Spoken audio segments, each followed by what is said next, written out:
Hello folks and welcome to Erannorth Renaissance. We are in the latest build and it's time to show you what I've been working on in the past few days. So let's get started. I'm here with Delric, the character I was playing in the sandbox, so let's see what's new here. First of all, you will notice that there is a lot of new content and many new points of interest where you can explore and gain various rewards. To show you some, there is new content in the lake, there is new content here in the hut, there is new content in this cave, in this ruin. There are shrines that previously were random events, now hand placed in the world where you can actually find them, discover them, go and gain great blessings from the deities. We have, for example, I will show you one of them.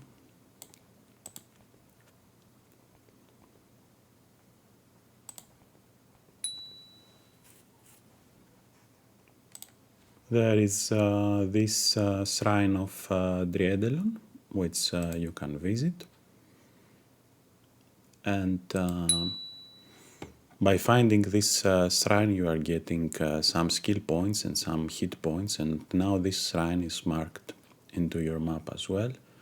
And you can also roleplay what do you believe about this deity, and based on what you will choose, your party members will get influenced differently. Let's say I go this and no one liked it, okay. We can take a moment to offer a quick prayer before continuing our way. And you can visit the shrine again, and there probably be more interactions and things you can do in that spot. But you can get this reward, this special blessing reward just once per game. Okay, continuing on, and other than this, let's go and find some item I want to find right here. Let's go here first. And do a diplomatic exchange with this guy. I will go here.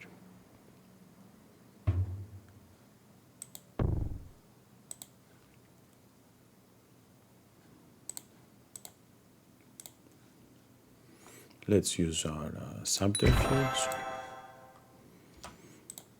So going here, there is a hut which we can see if there is something useful. And this will give us the item called Liber Sepulchri Vivens, which we can read. Let's see what happens after reading it. So I'm here and I will read this book.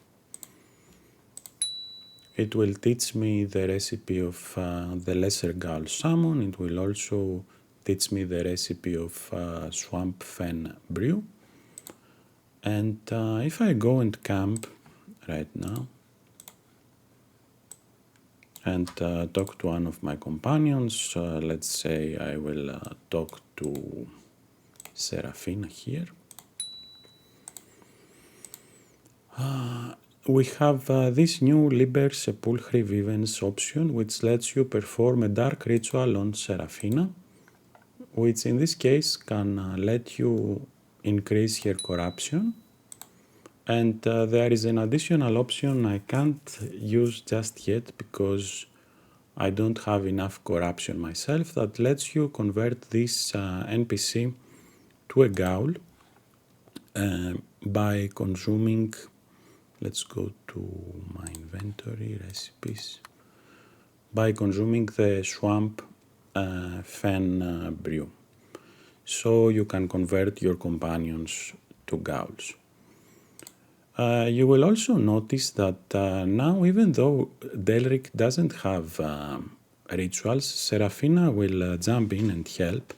So if we go and check some of our recipes here, we'll see that no one of our party can do that, but Vargas can help me with smithing, Miv can help me with enchanting, and more than one characters may be able to contribute and work all together to complete a recipe. So it doesn't matter, for example, that I don't have rituals or that I don't have smithing, because my companions will help me with that.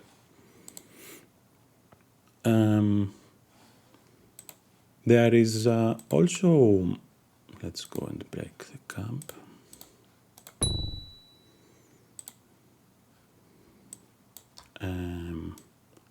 Let's say now that I attack someone with this attack action right here,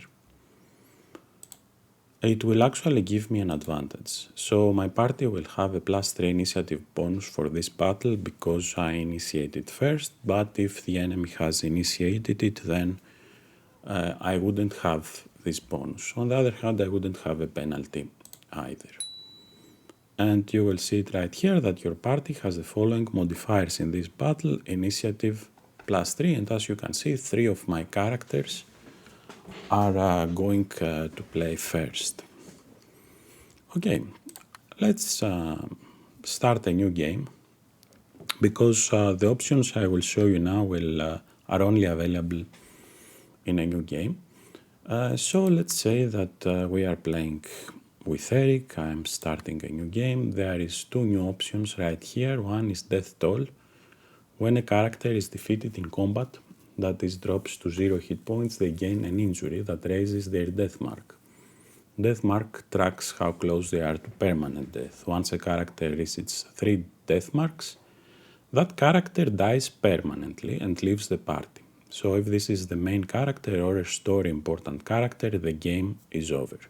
This setting can only be enabled or disabled when starting a new game, and it's optional, but gives you some consequences. If your party members keep dying, then they will stay dead.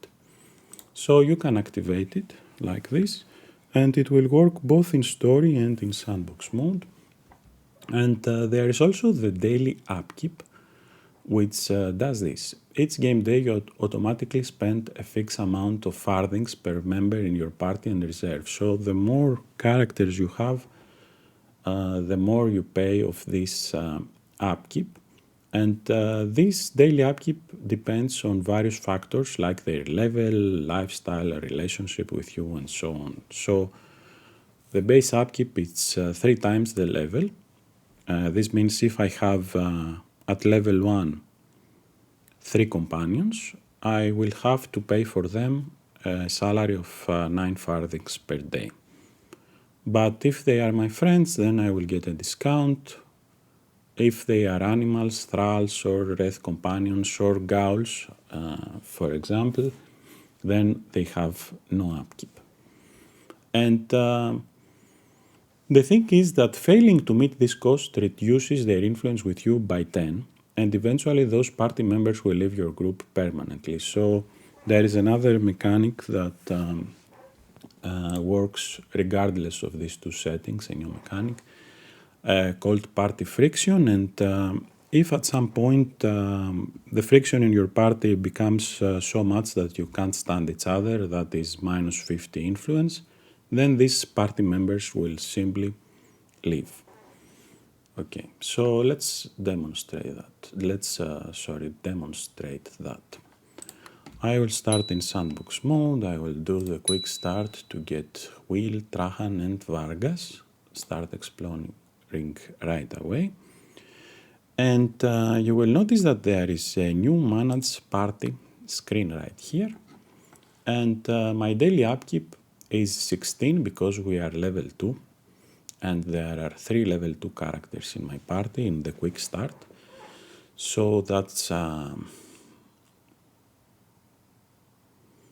daily upkeep of 16. My current wealth is 35, and I could very easily go and do a contract and cover it, but let's say that I won't.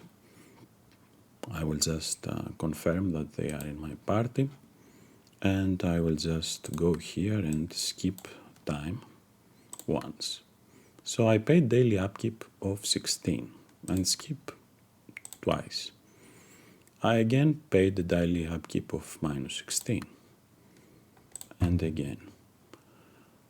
This time I failed to pay my daily upkeep in full. So we had expenses of 16 and paid only 0. And if I go here, I will see that my relationship with Vargas, Trajan and Will dropped. You will also see that here you have some other information, like you can see their tags, you can see your relationship, you can see if you are meeting the daily upkeep with the color right here. Red means that you can't, green that you can, and the exact upkeep that each character has. So Trajan here has a daily upkeep of 4 because he's a vampire, and Will and Vargas has a daily upkeep of 6. And this is an optional mechanic to give yourself more challenge. No one is telling you to enable it, you don't have to. But this is a save-based setting. So if I go to save and load and click here to Eric and quick save, you will notice that I have the death toll and the daily upkeep enabled for this particular save, and I could, you know what, start new game with Diana, and this time have them disabled and be in the story mode or whatever I want. Another thing that you will probably find useful is that any items you find now in corpses, backpacks, resource nodes and so on will be automatically sent to your stash, giving the stash even more importance than it already had.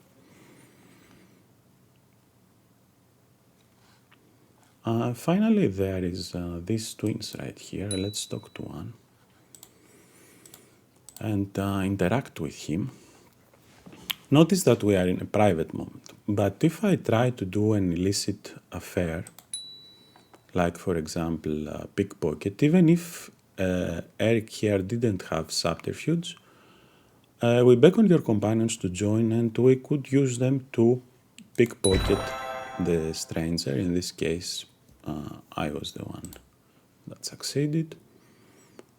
And the same if you are asking about a bounty or a silence contract target, or if you are taking a silence or a steal contract and so on, your companions will help you more and be there by your side in the roles you have assigned for them.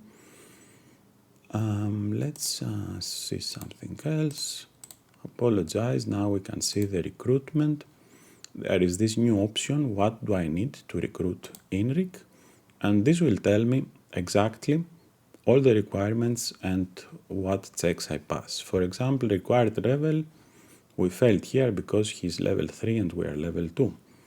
Relationship, we could recruit him as an adventurer or as a mercenary, which is a new category of recruits, but not as a friend or a lover. And the required influence, our party size and how that affects if we can hire them or not, if there is a hiring fee, that is, if there is a mercenary or a friend, and so on. And also this recruitment Warhardened one has been streamlined further. Now there are also some more additions other than the new content and all that we discussed. But that's the things I wanted to highlight for today. I hope that you will enjoy this update. I will be seeing you next time. Bye bye.